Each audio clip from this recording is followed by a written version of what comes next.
From the very beginning of the show, Aang's infatuation with Katara is obvious and, to be honest, very understandable. Katara is always there for him when he needs it. She's the person he can dump all of his feelings on and receive unflinching support and understanding. She's also fiercely protective of him, whether it's from barbed comments by rude strangers or from actual threats to his physical safety. And I'm not going to say that he took advantage of her or anything like that, but within their relationship, Katara was definitely the one performing 99% of the emotional labor. Comforting, healing, soothing, always providing a non-judgmental ear to vent his frustrations to. Suffice it to say that to Aang, Katara was a constant, a shining light, someone he could always lean on in a crisis. Which poses an interesting question. Did Aang fall for Katara because he saw her as perfect? Or is it his feelings for her that are making her appear perfect to him? Honestly, it's hard to say, but given the way Katara cares for Aang, I don't think anyone can blame him for how much he did come to idolize her. How he saw her through rose-tinted glasses, or as a beacon of hope in his darkest hours. To Aang especially, Katara is practically angelic, and on the occasions where her non-angelic sides ever do get brought to the forefront, the admittedly rare moments when Aang actually gets to witness Katara deviate from her soothing, empathetic, motherly persona, he doesn't usually seem to know how to respond. He tends to deal with these moments by brushing her negative qualities aside, or downplaying her aggression or rage when it becomes too much to ignore. No, she's not blaming you. No, I'm blaming her. Hey! It was at this moment that he knew. He fucked up. And speaking of Katara, there is a bit of a feedback loop going on as well. See, Katara often makes an extra effort to be warm and supportive and patient with Aang, almost to the point of coddling him sometimes. He really responds well to a positive teaching experience. Kind words. If he's doing something wrong, maybe a gentle nudge in the right direction. Now, I should add that Aang's obliviousness, or ineptitude towards Katara's rage is mostly played for laughs prior to the Southern Raiders, and I do respect that. However, whether intentionally or not, having Aang continually deny Katara's agency during her worst moments, combined with the fact that Katara is repeatedly given to swallowing her pain or angst or resentment around him, the reasons for which being up to you, the viewer, to decide, what matters is this effectively shields Aang from engaging meaningfully with Katara's dark sides. You don't have to do this for me. I can find another teacher. The effect of this is twofold. One, it locks them into a dynamic where Katara is perpetually the comforter and rarely the comforted, and two, it insulates Aang from having to reconcile his rosy-tinted view of Katara with her real, flawed self. That being said, with respect to Katang, idealization doesn't have to mean bad. Characters becoming immediately enamored with an idealized, flawless view of the subject of their infatuation is nothing new in film, nor does it necessarily spell doom for the relationship. Some of the most popular romances are written about characters who fall in love at first sight in this way. And while usually characters who begin the romance idolizing each other tend to move past this by the end of the story, probably because most audiences aren't particularly keen on the idea of validating a love story between two characters with fictionalized rosy perceptions of one another, it'd be unfair for me not to acknowledge that there are plenty of enduring love stories which never really frame it as an issue in the first place, much less one that needs to be corrected. But you don't understand, Osgood. I'm a man. Well, nobody's perfect. Personally, as a Katang shipper at the time, I wasn't really paying that much attention to it, and I probably never would have, if it weren't for the fact that the story decided to suggest that maybe Aang's attachment to Katara posed some kind of narrative problem.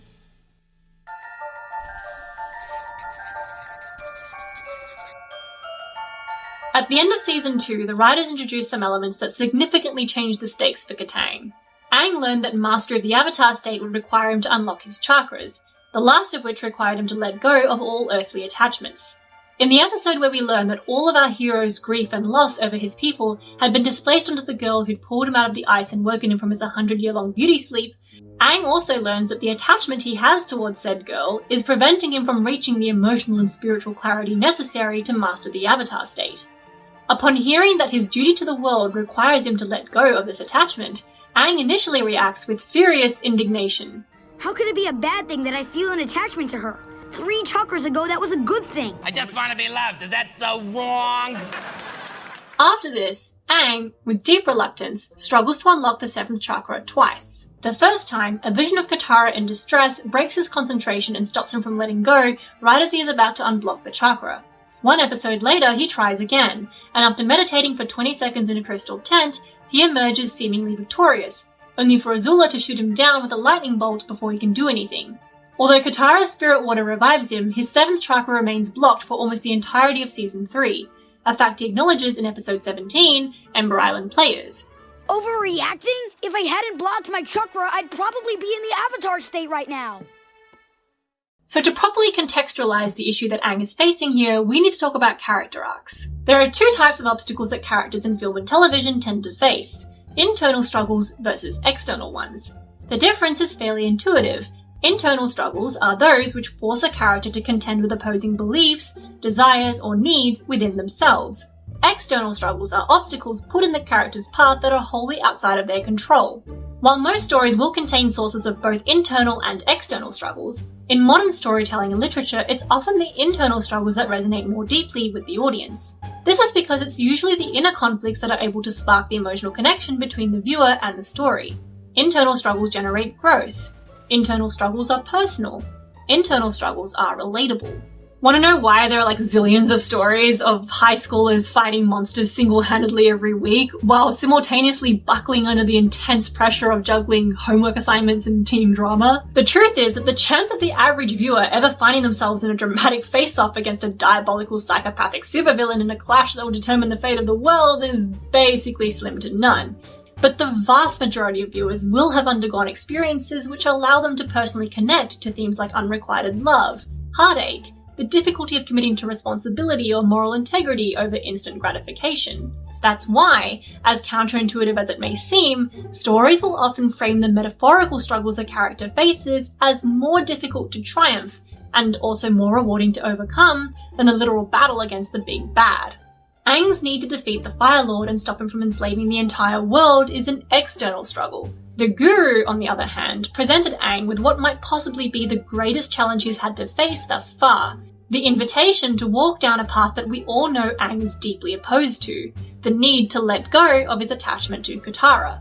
The emotional stakes are higher now, because shit's just gotten personal. Like most internal struggles, Aang's inner conflict with regard to his emotional entanglement represents a want versus need dilemma, where a character's flawed personality trait / belief / worldview is represented by their want, and their need being the thing that will define their character growth. Some examples of wants include the want to continue being a genius billionaire playboy philanthropist who funds his extravagant lifestyle through shameless and prolific war profiteering. The want to emulate the charm and personality of the most popular girl in school in order to usurp her authority and steal back your crush. The want to posthumously fulfill the promise you made to your dead wife by rigging up 20,622 helium balloons to your house, navigate it several thousand miles through wind and rain to the heart of the Venezuelan jungle in the hopes of finally accomplishing her lifelong dream of living on the edge of a cliff. As one does. Usually though, the characters will find themselves embroiled in a series of external events or pressures that force them to alter their worldview. It could be something they witness that forces them to gain a new perspective. Maybe it's the consequences of their own actions that they find themselves face to face with. Maybe they finally attained the thing they wanted and it didn't give them the fulfillment they expected it to. The struggle between continuing to do what you want to do versus doing what you should be doing is basically the struggle between want versus need.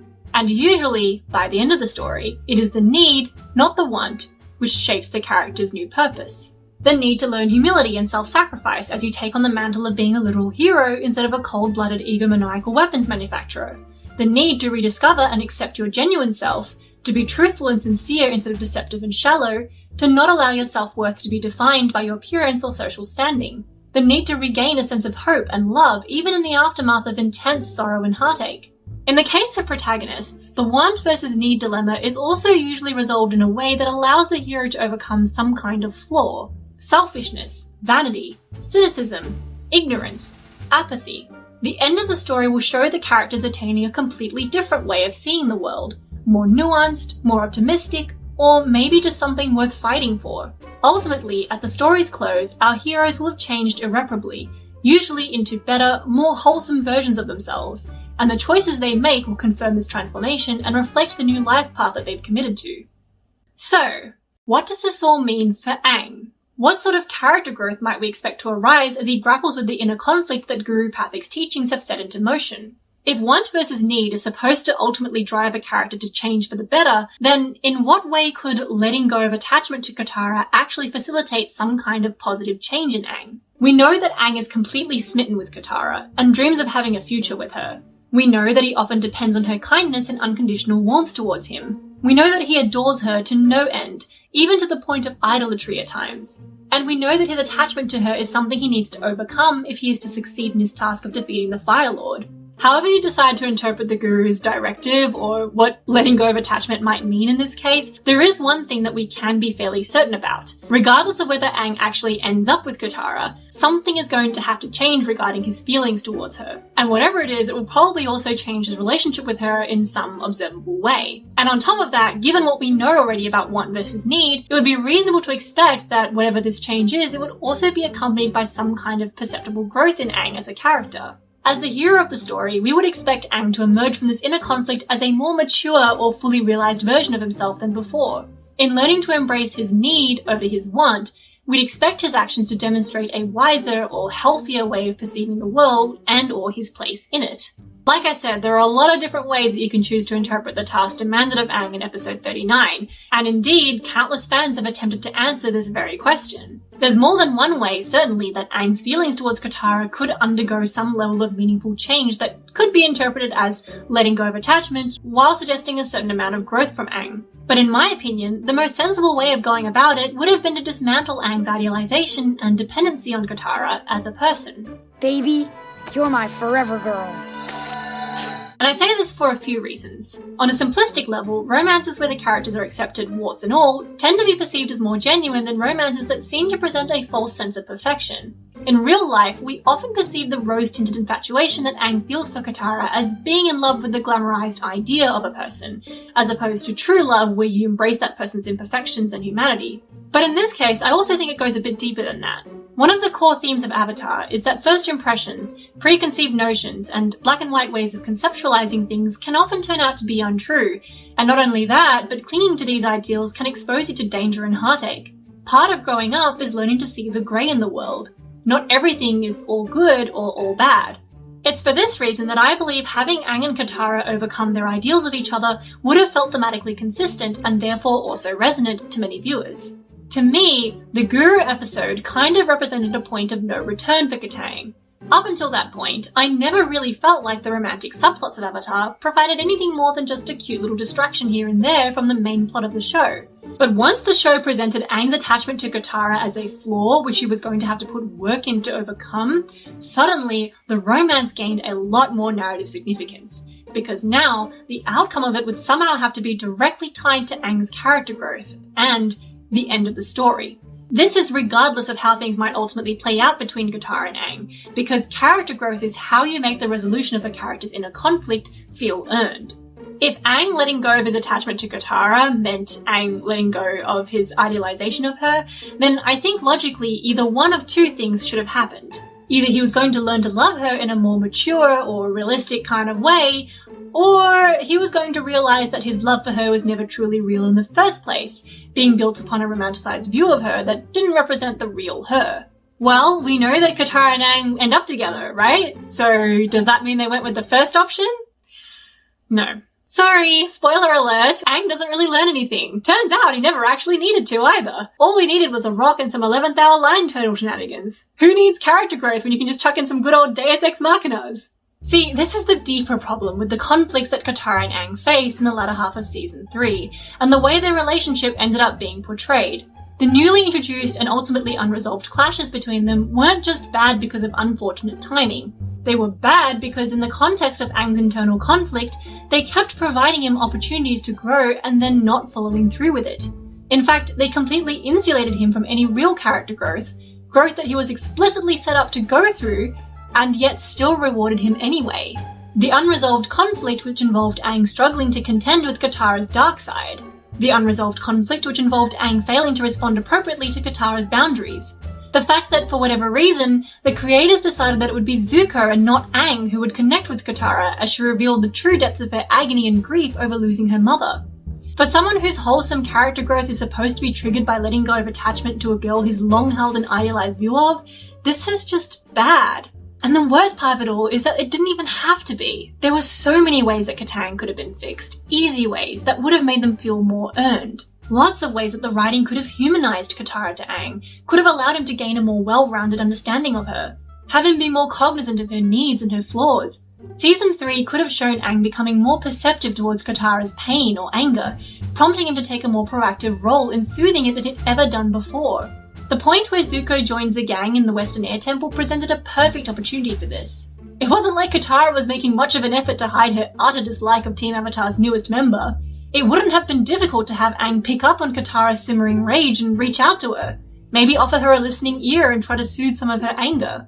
Or maybe the Southern Raiders could give Aang a chance to invite Katara to vent her grief onto him, allowing their bond to deepen as they commiserate on how they both suffered deeply as a result of the 100-Year War. Maybe Aang could apologize for being too harsh or unfair in comparing her to Jet, or equating the loss of her mother to him losing Appa. Or you could even go the opposite way. Have Katara come to recognize the wisdom in his advice and thank him for guiding her in the right way, rather than still being unsure if she had done the right thing or not. Ideally, you'd maybe do a bit of both. If you're going to have Katara and Aang call each other out in a big clash, something they rarely ever do on the show, then show us how it brings them to a healthier place of understanding and humility and respect towards one another. Let them own their mistakes and grow closer as a result of it. And let Aang grow as he embraces the fact that Katara is not a perfect angel by any means, and show us how he falls for her all the harder because of it. Instead, we get none of that. And even if you disagree with me that Aang overcoming an idealized view of Katara should have been a logical outcome of letting go of his attachment to her, surely you'd agree with me that Aang's behavior towards Katara in Season 3 does not suggest that he did, in fact, by some other measure, manage to become less attached to her. If anything, he seems more determined than ever to make a relationship between them happen. He fantasizes about finally winning her affections in nightmares and daydreams. Then, in Day of Black Sun, he kisses her without warning and without checking to see if she even wanted him to. And in Ember Island Players, he acts jealous and possessive at the mere suggestion that maybe she wasn't the Avatar's girl after all. If this is all meant to be Aang regressing in his character arc, like how Zuko went back to the Fire Nation before finally getting his head in the right place, that would be fine, except for the fact that we're never actually given a scene in which Aang clearly develops insight over the way he's been feeling and acting towards Katara, particularly the ways in which his actions might have been inappropriate or unhealthy. The way the show portrays Katara and Aang's dynamic in Season 3, especially the way Aang behaves in it, and is never really made to take accountability for it, is nothing you'd expect from a character whose development supposedly hinges upon letting go of attachment. Scene after scene, we see Aang plunge deeper and deeper into pursuing his want. We never get a scene where he finally learns to accept his need. Now, as I mentioned before, I believe there are two ways that Season 3 could have delivered a payoff to the dilemma posed to Aang in the end of Season 2.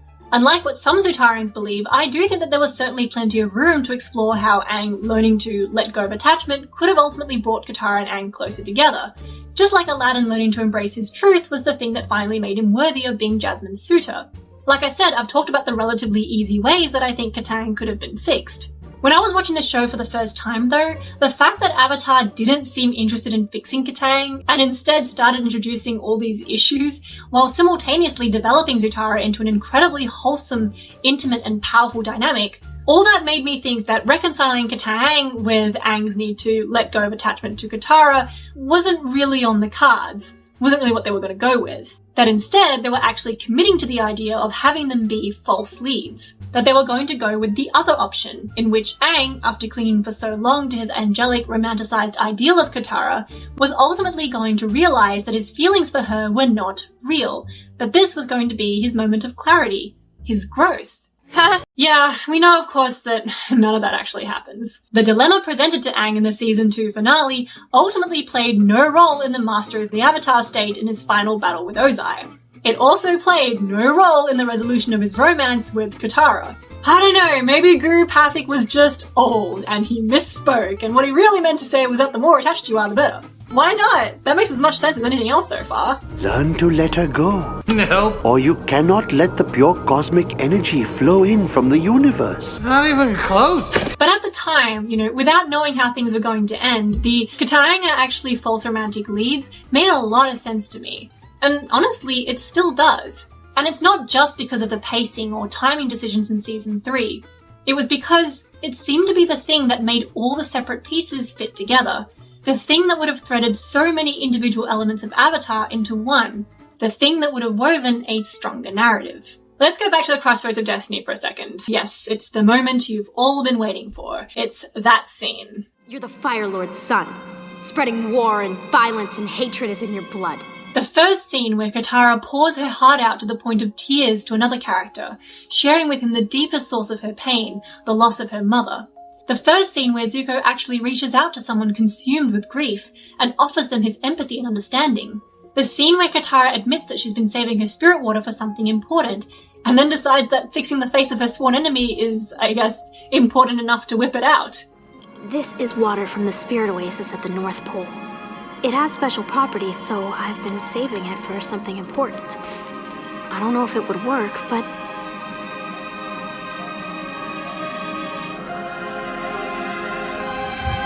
There are quite a few blogs and metas that have gone in-depth into this scene, particularly drawing visual and symbolic parallels between Crossroads of Destiny and an earlier episode in Season 2, Cave of Two Lovers. Like the colour scheme of both caves being so similar, the fact that the fated lovers, Omar and Shu, are presented as red and blue despite being earthbenders, in a show that up until now has been very careful about colour-coding their benders, barring some very deliberate exceptions. The lore of Omar and Shu, the ill-fated romance between two lovers divided by war, finding a way together under a mountain. The fact that certain shots even seem to be framed the same way, with the same colours and in the same positions.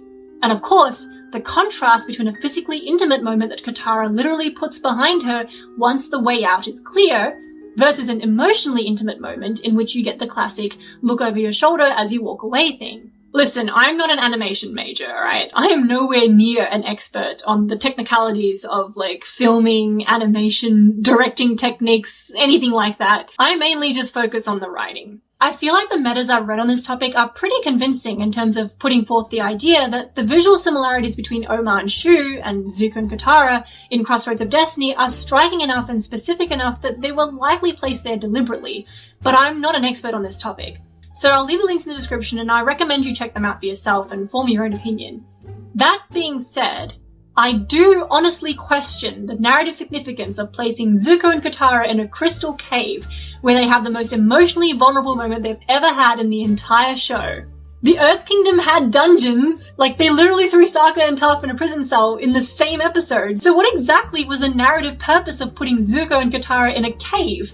Let alone a cave with suspiciously similar lighting and colour scheme and symbolic significance to an already established secret love cave. And if that wasn't enough, the fact that they decided to present Aang with one of his greatest internal challenges yet, the fact that Katang was suddenly brought to a point of no return that nobody really asked for, the fact that Aang was being asked to resolve his want to pursue Katara with his need to let go of attachment to her, at the same time that Zuko and Katara are having a genuine conversation for the first time since they've met, and it also just happening to be the most emotionally intimate conversation either of them have had with anyone since the beginning of the show.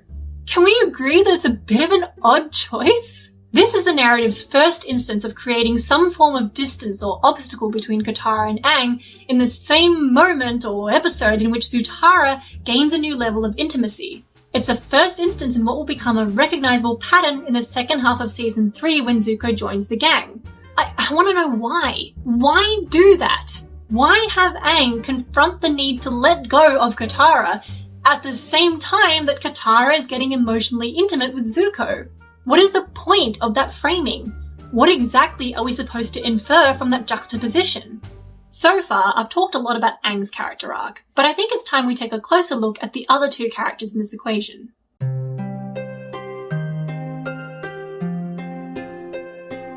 Zuko is possibly the most complex character in Avatar: The Last Airbender. He is established as the primary antagonist in Season 1, an anti-hero in Season 2, and a full-fledged hero in Season 3. Indeed, Zuko's redemption arc is still consistently praised as one of the best redemption arcs in film and television to this day. It helped that Zuko's deeply empathic and redeeming traits, as well as his overall ambivalence towards the ostentatious and destructive ideology of the Fire Nation, was foreshadowed as early as Episode 3. Zuko's path to redemption, while predictable to viewers who were paying close attention, was rife with pain and hardship. Motivated by an intense longing to be accepted and loved by his cruel and abusive father, Zuko spent 3 years searching fruitlessly for an avatar who no one had seen for over a century. Then, when Ozai decided his failure made him a national disgrace that could no longer be tolerated, Zuko and his uncle Iroh went from being banished to being fugitives. Going undercover in the Earth Kingdom, Zuko learned firsthand about the suffering that years of war and conquest had inflicted on entire towns and villages. He had to deal with abandonment, failure, isolation, ostracism, prejudice, all while struggling between the desperate yearning to reclaim his honor and return home versus the creeping realization that his true destiny might lie elsewhere. The climactic moment when Zuko confronts his father in Season 3 and commits to the destiny he will forge for himself, rather than the one thrusted upon him by years of indoctrination and abuse, is the moment where Zuko finally rejects the thing he'd been wanting to instead pursue the thing he'd been needing. He rejects the lie that the Fire Nation is inherently good, that in waging the war it had been spreading its intrinsic greatness to the world. He rejects the lie that peace, kindness, and love are weaknesses only valued by the worthless or contemptible. And he rejects the lie that his disfigurement and abuse at the hands of his father was something righteous or deserved instead of the horrendous evil that it actually was. In turning away from the Fire Nation and offering his services to Aang, Zuko finally accepts the truth. The truth that the world is in dire need of a new era of peace and harmony, that other cultures and nations hold value and deserve respect, and that the Fire Nation needs to start fighting for unity and reconciliation rather than wanton destruction and power. And a personal truth, that love, real and real acceptance isn't something you buy through demonstrations of prowess or unquestioning obedience. It's something that is supposed to be unconditional, selfless, honest, and pure. Your uncle has gotten to you, hasn't he? Yes, he has. Katara's arc is a little more subtle. Also a complex character, there are 2 main ways in which her identity and beliefs change perceptibly over the course of Avatar. At the beginning of the show, Katara has hopes and aspirations to become a fully trained waterbender, but no realistic avenue to pursue that drive. It takes many months for her to finally get her wish, and many more months before she reaches her full potential as a waterbending master. Throughout this journey, Katara learns to have confidence in herself, her capabilities, and her strengths, cementing herself as possibly one of the greatest fighters in the world. In many ways, Katara's arc is also reminiscent of the typical superhero arc, a character who starts off, for the most part, already believing in the truth, whose main obstacle is overcoming doubt, particularly self-doubt, and gradually proving themselves and earning respect as they come into their own. It's almost a flat arc. Certainly if that was all there was to it, I think we could reasonably conclude it to be a flat arc, but that would ignore another way that Katara gets tested over the course of the story. The way that the narrative challenges the preconceptions she holds about her cultural identity and that of the Fire Nation, the historical enemy of her people. It's just that for so long now, whenever I would imagine the face of the enemy, it was your face. The latter half of Avatar, particularly the 3rd season, really hammers home the idea that the Fire Nation doesn't necessarily equal evil, and for that matter, Water Tribe doesn't necessarily equal good. Of course, we'd met good Fire Nation characters before, like Zhong, and we'd also met some repugnant Water Tribe characters too, like Paku, before he became Woke Paku. But even though Zhong was on the good side, he still believed in the inherent destructiveness of fire and the intrinsic tranquility and purity of water. Water brings healing and life, but fire brings only destruction and pain. It forces those of us burdened with its care to walk a razor's edge between humanity and savagery. Zhong, a master firebender, still believed that fire's inherent nature was to hurt, where water's was to heal. This stereotype, if you will, of fire signifying wrath and vengeance at its core, fire being offensive and water being defensive, is something the show played pretty straight up until about halfway through season 2. And of all the characters, I was about to say that Katara was the most persuaded by this ideology, but I realize that's not quite accurate. It's not what I'm trying to say. It's more that the show often uses Katara as an anchor point, a vessel through which to deconstruct these themes. By challenging one character's views on who is good and who is evil, who deserves redemption and who doesn't, the show can explore these ideas in depth in a way that feels relatable and organic. And Katara is, in many ways, the perfect character to do this with. For two reasons. I think Katara is more personally attached to her cultural identity and heritage than, say, Sokka is, for example. For the longest time, she'd seen herself as the last and only surviving waterbender of her tribe, the only one able to continue the legacy of her people. Interwoven with this is that a large part of Katara's cultural identity is a connection to her mother, who herself was a victim of the Fire Nation's cruelty and ruthlessness. You may disagree with me here, but I would argue that Sokka and Toph are fighting the war more for pragmatic reasons than ideological ones. And while Aang himself certainly has a huge emotional stake in the war, having lost his entire race to the Fire Nation's brutality and rage, the show doesn't really focus on Aang's trauma nearly as much as Katara's, or at least it doesn't frame it as an integral part of his character the way it does for Katara. We do get a couple of scenes where Aang comes face to face with the horror of what the Fire Nation has done to the world and to his people specifically, but for the most part, Aang's core identity as a pacifist means that these revelations are generally resolved quickly in the same episode that they brought up, and as a whole, despite how he suffered at their hands, he never really appears to be nursing a grudge against the Fire Nation. And neither do any of the other members of the gang, from what I can tell. For Katara though, the fight is very much a personal one. You have no idea what this war has put me through. Me personally. The Fire Nation took my mother away from me. Katara, like Zuko, is an idealist at heart, and the sorts of challenges she ends up facing in Season 3 really force her to confront the source of her trauma while also making her re-examine some of her core beliefs. Like the joy of finally meeting another waterbender from her tribe, only to make the bone-chilling discovery that waterbending can be just as violent and horrific as firebending, maybe even more so. Her mending her relationship with the boy whose lineage had long represented war and carnage, whose face she'd explicitly referred to as the face of the enemy. Her confronting her mother's killer, and having to come to terms with her own propensity for violence and hatred in doing so. Katara's growth in Season 3 came with many emotional trials and tribulations, but also an ultimate sense of healing, as well as gaining a more nuanced perspective of the world around her. Her arc centered around themes of loss of innocence, but also forgiveness and reconciliation. In coming face to face with the source of her trauma in the Southern Raiders, Katara is finally able to heal, and in accepting that a prominent figure of the nation that tore apart her family might, despite all appearances, actually be worthy of redemption, Katara's emotional evolution comes to a poignant close. Zuko believed that his place in the world was by Ozai's side. He believed that his destiny was to capture the Avatar, and his reward and fulfillment would come from being welcomed back home as a hero of the Fire Nation, someone finally deserving of his father's love. His growth came from realizing the destructiveness of Fire Nation ideology that he could no longer justify being a part of, and that his true destiny lay in forging a new era of peace and reconciliation with the world. Katara believed, more than anyone, that the war and its proponents represented a clear moral divide between good and evil. Her growth came from coming to terms with her bitterness and trauma, the painful realization that no side is all good, just as no side is all evil, and though not everyone's character can be redeemed, true reconciliation is possible between those who put in the work to earn it. Both Zuko and Katara's maturity came with a truer and more balanced understanding of the world around them.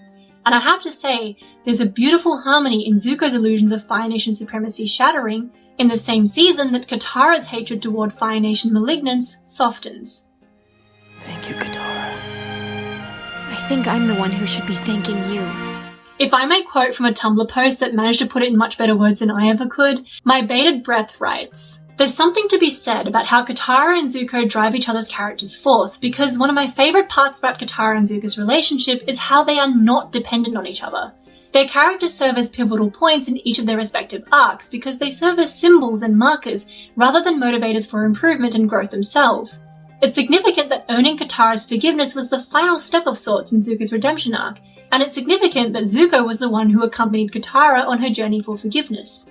From a symbolic lens, Zuko and Katara's reconciliation represents the possibility that the world, torn apart by war, can reconcile as well.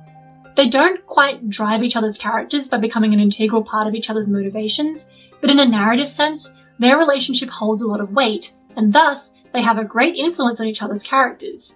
A romance between Zuko and Katara, revealing Aang and Katara to be false leads, would have ultimately threaded together all three of their character arcs. It would have solidified Zuko's transformation into someone who has well and truly rejected the narrow-minded, nationalistic ideals that had defined Fire Nation governance and culture for over 100 years.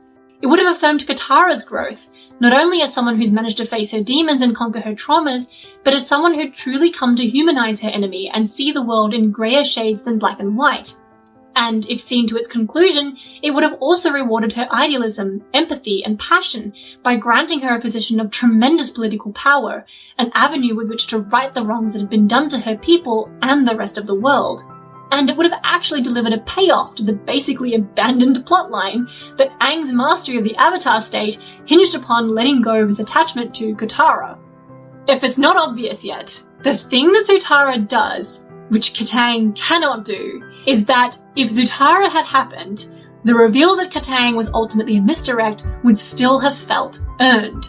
The Katang scenes would still have had a purpose. In fact, you would need to explore Katang in pretty much the same way the show already does, because you would need to set up the ship as something that Aang dearly wants, only for his growth to come from the realization that it's not what he needs. If Zutara had happened, the Katang scenes wouldn't have been just shipbaiting. They would have still contributed something meaningful to the overall story. Making Katang canon, on the other hand, doesn't do that. Katang doesn't grant any meaning or purpose to the Zutara scenes. It doesn't result in any kind of payoff to the shipbaiting or the romantic coding that's splattered all over their most intimate moments. And that's what I hear, you know, like when Zutarians bring up all the romantic coding that's present in all the Zutara scenes, a lot of the time the counter argument is basically just, well, that's ship teasing. The creators were just, they were just teasing you. They were just playing with your feelings. Haha, you got suckered. That's what shipbaiting is. Get over it. And you know, that all might be true. In fact, it turns out Zutara was just shipbaiting in the end. But my point is, it didn't have to be. In fact, none of the shippy scenes had to be. And that's why canonizing Zutara would have made for a better story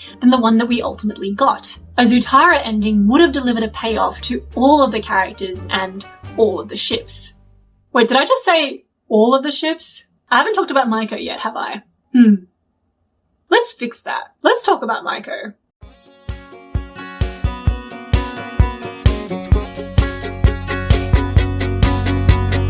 You're on the phone with your girlfriend, she's upset. She's going off about something that you said, 'cause she doesn't get your... Need to follow your true destiny and help train the Avatar to stop your tyrannical megalomaniac father.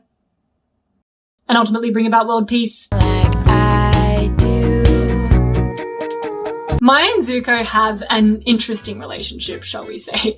Interesting to me, because in a lot of ways, they share a dynamic which a lot of Katangers often suggest that Zutara would have had if Zuko and Katara had actually become a canonical couple. I often hear Katangers argue that if Zutara had been a couple, they would have been fighting constantly. You're so impatient and hot-headed and angry. Well, at least I feel something, as opposed to you. You have no passion for anything! Their interest in each other would have felt incredibly superficial. Orange is such an awful color. You're so beautiful when you hate the world. I don't hate you. I don't hate you too. They would have struggled to connect with each other on a more personal or emotional level. I just asked if you were cold. I didn't ask for your whole life story. And it would have basically been a roller coaster ride of breaking up and getting back together again. It's over, Zuko. We're done. Now, there's nothing inherently wrong with a stormy, tumultuous relationship that is filled with high levels of conflict and animosity, followed by periods of relative calm. Nor is there anything wrong with liking such a dynamic, you know, in a fictional context at least. And there also isn't anything wrong with making such a relationship canonical within said fictional context. What makes Maiko fail for me is that Maiko is a glaring personification of Zuko's initial attachment to, and later disillusionment with, the hollow promises of Fire Nation honor and glory that he'd been searching for 3 long years. Just hear me out. The very first interaction we see between Zuko and Mai happens here in Season 3, Episode 1, The Awakening. Zuko, feeling apprehensive and uneasy about his return to the Fire Nation after years of banishment, is rather uncharacteristically willing to open up about his anxieties to the first person who asks. It's been so long. Over 3 years since I was home. I wonder what's changed. I wonder how I've changed. Zuko isn't usually willing to share his thoughts and feelings with people when prompted. This is definitely atypical behavior for him. I wonder if a recent experience, like something, someone maybe might have given him a little bit of encouragement to try this new opening up thing. a little bit more. I don't know anything, I'm just speculating. I'm not saying anything, I'm not suggesting anything, I don't know anything. Whatever the case, Zuko does open up to Mai. He's clearly still feeling conflicted about the choice he made in Crossroads of Destiny, and even though he doesn't show it, we know that deep down, the guilt of his role in Iroh's imprisonment must be weighing heavily on him. Mai responds to his quiet but obvious unease with, I just asked if you were cold. I didn't ask for your whole life story. You can tell by the look on Zuko's face that this was not the response he was hoping for. Mai pulls Zuko in for a kiss, like literally grabs his face and pulls him towards her, tells him not to worry, and walks away. And this is how their relationship starts. Two things about Zuko's dynamic with Mai throughout the first half of Season 3 stand out to me. The first is that between the two of them, Zuko is the one performing nearly all of the romantic gestures. He's the one offering her compliments, trying to bring her thoughtful gifts, asking her what she would like so he can try and arrange it for her. Other than several attempts to initiate physical intimacy, Mai usually plays more of a passive role in their relationship, and more often than not, she tends to respond with apathy or even contempt to his multiple attempts to please her. Here, this is for you. Why would I want that? I saw it and I thought it was pretty. Don't girls like stuff like this? Maybe stupid girls. How rude. The other thing is, anytime Zuko expresses any sense of doubt or worry or agitation, Mai consistently responds in a way that usually causes Zuko to become even more withdrawn than he already was. Whether she's yawning and implying she wasn't interested in hearing it, or suggesting that he mistreats some servants to cheer himself up, or even bringing up the worst day of his life as a reminder of why he shouldn't feel bad about not being invited to the latest war meeting. I mean, why would you even want to go? Just think about how things went at the last war meeting you went to. Yes, that's exactly the most appalling thing you could have said. Go ahead and compare any one of these scenes to the latest scene in Sozin's Comet, where Katara consoles Zuko over his apprehensiveness about facing Uncle Iroh. It's literally night and day. A consistent theme of Maiko is Mai struggling to connect with Zuko, and vice versa. Unlike Zuko, Mai isn't motivated by a deep sense of morals or justice or doing right by the world. Heck, she barely even blinked when her own brother was missing and presumed to be kidnapped, and she was perfectly happy to let Azula take over the negotiation and renege on the deal. If Mai truly understood Zuko's moral code, she would never have even thought of suggesting that Zuko take out his anger on some servants in order to feel better. Mai fundamentally does not understand Zuko, his needs, or his moral compass, a fact made abundantly clear by the time they have their final confrontation at Boiling Rock. I never wanted to hurt you, but I have to do this to save my country. Save it? You're betraying your country. This is also why Mai's redemption doesn't really work to salvage their relationship. Yes, I do believe that deep down, Mai does love Zuko. I honestly don't wish to deny that. I don't believe that she's an evil person at heart, but she's not an empathic person by nature, and though she ends up risking her life to save Zuko, it's not because she suddenly got a flash of insight. It's not like Zuko's words about the immorality of war finally moved her. Her actions didn't spawn from some deep moral awakening about right and wrong. She doesn't actually change. She just loves Zuko more than she fears Mai. I guess you just don't know people as well as you think you do. You miscalculated. I love Zuko more than I fear you. Which sounds impressive, yeah, but when you think about it, is it really an amazing development of her character? I mean, it's not like fearing Azula was ever one of her character flaws in the first place. I have a mission, and I need you both. Count me in. Anything to get me out of this place. Come on, you heard Azula. We have to follow them. She can shoot all the lightning she wants at me. I am not going in that wall sledge juice. That is a nice trick. Just take the bear. To illustrate my thoughts about Maiko serving as a parallel to Zuko's emotional journey in Season 3, let's talk about Zuko's arc for a moment. In the first half of Season 3, Zuko does his best to seamlessly fit back into the world he'd been banished from for 3 years. He tries his hardest to play the role of the prodigal son. He tries to be respectful, stoic, proud. It's also noteworthy that the longer he stays in the Fire Nation, the more Zuko's demeanor towards Mai becomes notably different than the way he acted with Jin back in Ba Sing Se. He is suave, confident, even arrogant at times.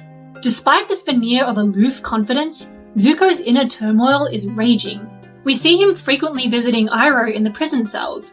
We see him grow increasingly conflicted about the choice he made in Ba Sing Se. Internally, Zuko is struggling. He knows that he should be happy, that this should be giving him validation. He has his honor back. He has his title. He has everything he tried so hard, sacrificed so much in order to get. He's back home with a beautiful girl in his arm and an adoring crowd at his feet. And yet, he isn't happy. Zuko went back to the Fire Nation for love. Not romantic love, of course, but love and acceptance nonetheless. And at first, it seems like he has it. It seems like he has it all. And yet, he's left wanting. His father's love is dangerously conditional, and he knows it. On top of that, Zuko's experiences in the real world have forced him to grow as a person. The hollow values and ideologies of the Fire Nation don't resonate with him anymore. He tries to ignore it. He tries to conform, to play the role he'd fought tooth and nail to win back. And no matter how hard he tries, it doesn't bring him peace. No matter how much he gives, it never seems to be enough. Any happiness he gets from it is fleeting and doesn't ease his conscience. And whenever his genuine feelings do show, he can find little solace or support, not even from the one person you might expect would give it to him. I don't have any proof for this. This is my own personal speculation. But I firmly believe that when Maiko was first conceptualized, when they wrote the first episodes exploring their arc, they never quite intended for them to end up together at the end of the show. All I know is that from a thematic and character standpoint, canonizing their relationship was a bizarre choice. Not just because they were incompatible, but because that incompatibility was the entire point. Maiko is inherently unfulfilling and vacuous because Zuko's salvation in the Fire Nation was inherently unfulfilling and vacuous. Maiko symbolizes Zuko's constant struggle to give and receive love in the Fire Nation, to validate his decision to come back as the triumphant prince, and his ultimate realization that no matter how hard he tries to make it work, it's just not going to. That's what Zuko's entire emotional journey in the first half of Season 3 was about. It was about hollow promises, lack of fulfillment, and disillusionment. It was about getting everything you thought you wanted and finally understanding the meaninglessness of it. And honestly, it was kind of satisfying to see. We're not supposed to be happy for Zuko that he chose to go down this path. Every time he's miserable, it's further confirmation that he made the wrong choice. We're just waiting for him to finally realize it himself. Because the truth is, if Zuko had gotten a sweet, wholesome, fulfilling love story, it would have drastically undermined the fact that his decision to return home was the worst mistake of his life. Maiko's emptiness, superficiality, and eventual breakdown are the very things that make it the perfect allegory and catalyst to Zuko's eventual detachment from Fire Nation ideology. The two of them inexplicably reuniting at the 11th hour with no attempt to resolve their ideological differences or emotional rifts is bad pacing, sure, but I'd still let it slide if that was all there was to it. What I'm not willing to let slide is the way such a resolution butchers the thematic significance Maiko had in amplifying Zuko's arc.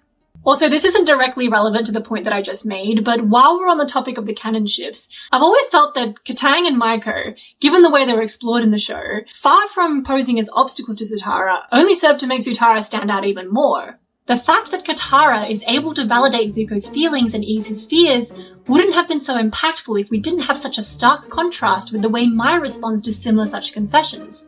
The fact that Zuko offers genuine empathy and understanding to Katara when she needs it wouldn't have been so meaningful if we hadn't seen Katara firmly established as that one character who gives emotional support, and rarely the one who gets to receive it. Nor would it be so significant if it weren't for the fact that he normally struggles to offer this sort of thing. My first girlfriend turned into the moon. That's rough, buddy. The fact that Katara opens up to Zuko in the Crystal Caves or in the Southern Raiders wouldn't have been half as meaningful if it weren't for the fact that he is the only character we ever see her be this intimate with emotionally. It's like the Iron Man and Pepper Potts thing. It's not really special in and of itself that Pepper Potts understands Iron Man, or has been there for him in his most vulnerable moments. It's only special because she's the only one who has, even before they enter a romantic relationship. The fact is, if you actually took out the Katang and Maiko scenes, you end up weakening one of Zutara's most compelling elements. The fact that it gives the character something that no other relationship seems to do.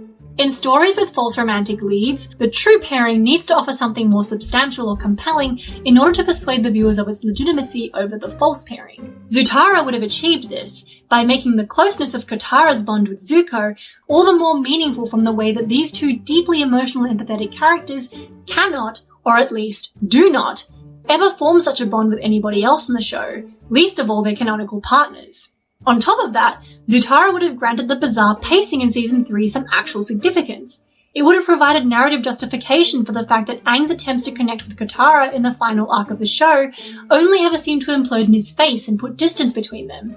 It would have given purpose to the fact that in the midst of these unresolved obstacles between Katara and Aang, Katara continually got closer and closer to Zuko. It would have given some meaning to the fact that after Boiling Rock, Mai isn't even mentioned until that last scene of her and Zuko together. All the strange pacing and writing decisions in the last arc of Season 3 could have actually served some purpose beyond just ship-baiting and contrived drama. It could have genuinely served as foreshadowing. But Zutara does more than that. It doesn't just fix a structural problem. It also just, coincidentally I guess, validates the arcs of all the major characters involved. And, despite the fact that Katang and Maiko would have been revealed to be misdirects, even those reveals would still have paid off, because the misdirects would have still tied into the character arcs of Aang and Zuko. We'd finally get an ending that would have provided narrative justification to all the romance arcs, both the canon ones and the non-canon ones, and simultaneously completed the arcs of all the characters involved.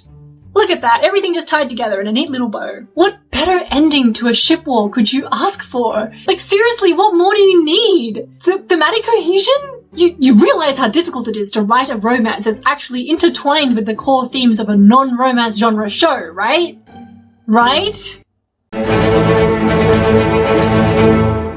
One of the weirder anti-Zutara arguments that I've seen repeated, I'm serious, I've actually seen this, it goes like this.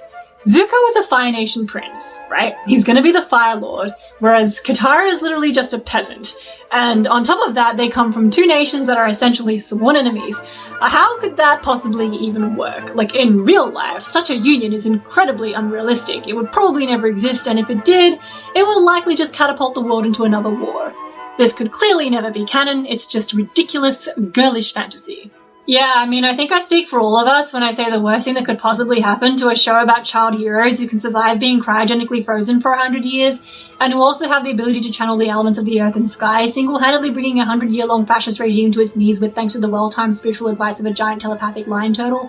You know, the last thing you want in a story like that is for the romantic subplots to feel historically inaccurate and shatter your sense of immersion reality, you know what I mean? This reminds me of when my dad watched the Jungle Book remake and spent about 20 minutes complaining about the fact that Disney put rhinos in India. Like, the talking animals were totally fine, the giant prehistoric gorilla, that was totally fine. But excuse me, rhinos in India? Oh my god, what is that? Oh my god! What is that? Whatever. I also want to mention that there is a sister argument to the Zutara would have been logically/historically inaccurate claim, and it goes like this. Avatar is, at the end of the day, a kids' show. Kids' shows don't tend to be all that complicated. They tend to have fairly obvious and predictable tropes, and Katang fits a lot of those tropes quite neatly, where Zutara doesn't, so kind of unreasonable to expect that Zutara should be canon instead of Katang. Now, I'm not someone who thinks that subversion is like the greatest, most bedazzling literary tool in existence that you can just wave like a magic wand and it will improve everything you're writing, but I also don't believe that subversion is inherently bad. I think that all depends on the context. And to that end, I have to say I completely disagree with the Zutara would have been too subversive for a kids' show argument. To start with, I don't think something being defined squarely as children's literature, or media that is primarily marketed to children, precludes it in any way from being subversive. In fact, Avatar itself has a precedent of subverting tropes that you'd normally expect to be played straight in a show geared to such a young audience. It has the my parents aren't evil but they just don't understand me and refuse to accept my goals/choices/identity, but unlike pretty much every other children's movie that explores this trope, it doesn't end with the parents realizing their errors in judgment and reconciling with their wayward child.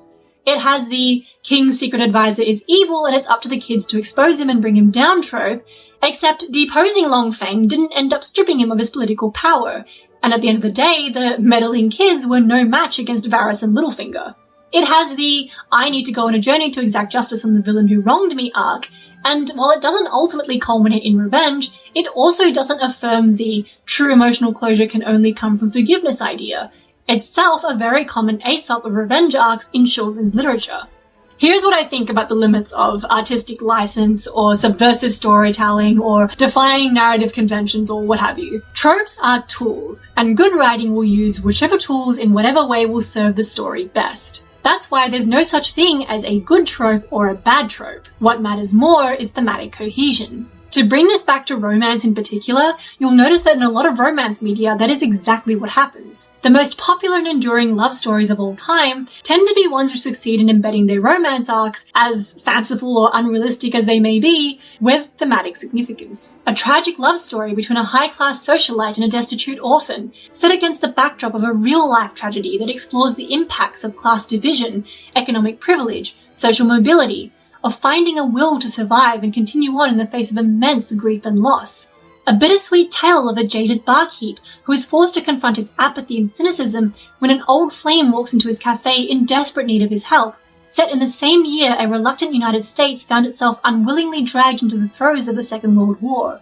A love story between two soulmates from strikingly different backgrounds, whose spiritual connection transcends distance, time, and memory, in a story where ancient tradition comes into conflict with modernity, where nostalgic yearning meets new beginnings, where destinies collide as a cosmic event is about to... I'll probably spoil too much if I finish that sentence, but I think you get the gist. Now, don't get me wrong. I don't believe that most viewers will be actively aware of these sorts of parallels when they're watching these movies. But I'd still argue that just because you don't notice the impact doesn't mean it's not there. I think most people would agree that if you were to rewrite Titanic such that Jack and Rose were of the same social class, for example, you'd probably get a more realistic love story, I'll give you that. But it would come at the expense of stripping away an enormous amount of symbolism, metaphor, and theme at the heart of the movie. And somehow I don't think it would make for a better story. My point is, generally speaking, romantic subplots that are carefully interwoven with the core themes of their overarching narratives will always feel more cohesive and resonant with the audience than ones that aren't. External consistency isn't nearly as important as internal consistency, because at the end of the day, stories are written for emotional engagement, not hyperrealism or genre compliance. So, with that all being said, what are the themes of Avatar? The greatest illusion of this world is the illusion of separation. Things you think are separate and different are actually one and the same. Like the Four Nations. Yes, we are all one people, but we live as if divided. I mentioned this before when I was talking about Katara's arc, but for a show aimed at kids, Avatar definitely manages to add nuance and complexity to the story's core struggle between good and evil, ultimately affirming that every side has its goods and bads. No single nation or core philosophy holds the perfect view on things. It's a lesson that almost every character ends up having to reconcile in one way or another. In fact, one of the central ideas that is explicitly stated in the show is the theme of learning and incorporating from other elements in order to gain a richer and more enlightened perspective. It is important to draw wisdom from many different places. If we take it from only one place, it becomes rigid and stale. Understanding others, the other elements, and the other nations will help you become whole. Over and over again, pride, inflexibility, or just over-dependence on your natural element is consistently portrayed as a flaw, something that will leave you weak and vulnerable. On the other hand, the ability to learn from opposing philosophies, to assimilate wisdom from multiple sources, even those that run counter to your own core beliefs, is, while challenging, consistently portrayed as the real source of strength and power and righteousness.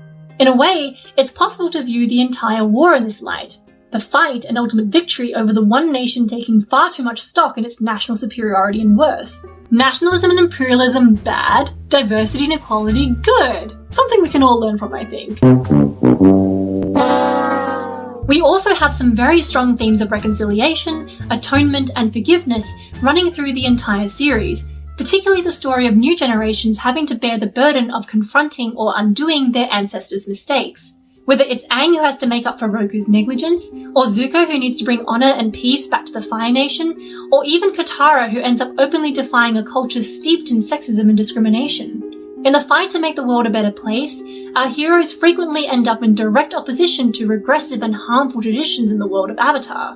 And in doing so, we're shown over and over again that through courage, determination, and moral integrity, it is in fact possible to successfully challenge years of cultural dogma and ignorance, to right the wrongs of the past, and ultimately work towards a more progressive future of equality, justice, and peace. The road ahead of us is challenging. 100 years of fighting has left the world scarred and divided. But with the Avatar's help, we can get it back on the right path and begin a new era of love and peace. The last major theme I want to comment on is the theme of destiny versus free will that many characters in the show ultimately struggle with. Aang's destiny is explicitly laid out at the beginning of the series, being the only one who has the power to bring peace to the world, yet he struggles with self-doubt and often fears he won't have what it takes to defeat Ozai. In the final arc of the show, a new dilemma emerges for Aang, whether he can actually bring himself to kill Ozai, something everyone and their mother is telling Aang to do, but something Aang, who's basically a pacifist monk, feels deeply opposed to. Zuko's entire character arc is basically driven by an internal battle of wills, as he struggles to reconcile the destiny his father has thrust upon him with his true self, the part of him that cares about people's lives and their well-being, the part that knows, deep down, what he's doing isn't what he's meant to be doing. It's time for you to look inward and begin asking yourself the big questions. Who are you? And what do you want? We also have Katara, someone who begins the show with very few prospects of ever becoming a master bender, who is literally told to abandon all hope of being a warrior because of her gender, who refuses to accept defeat or give up, and ends up being one of the most powerful benders we've ever seen on the show. Even Toph and Sokka have their moments where they ultimately create their own paths and carve their own legacies in defiance of what is expected of them. And of course, as we all know, Zuko ends up redeeming himself, and Aang ends up proving that not only can he defeat the Fire Lord, but he can do it without taking life. I know there's especially recently been a lot of debate over Aang's choice to spare Ozai, and this might run counter to what some Zutarians think on this matter, but I personally don't have a problem with Aang ultimately showing mercy, because to me it actually does validate the overall theme of not being a slave to fate, if you know what I mean. I just don't like the way they ultimately got there, but that's a topic for another video. What I'm trying to say is, one of the most powerful and repeated themes of the show is the idea that it is you who is the ultimate master of your fate, and that with enough courage and hard work, you can make anything happen. You can forge your own destiny. It's because of all this that when people point out the barriers to a realistic romance between Zuko and Katara with regards to their differences in social class or their ethnic backgrounds or the history of war and conflict between their two nations, I can't help being like, yeah, that's kind of the point. Avatar: The Last Airbender is a coming-of-age story. It's a story centered around the efforts of new generations trying to cling to hope as they struggle to undo the wrongs of the generations that came before them. It's a story of a world that's been torn apart by hyper-nationalism and imperialism. A story where the fate of humanity depends desperately on the construction of a new world order of peace and harmony.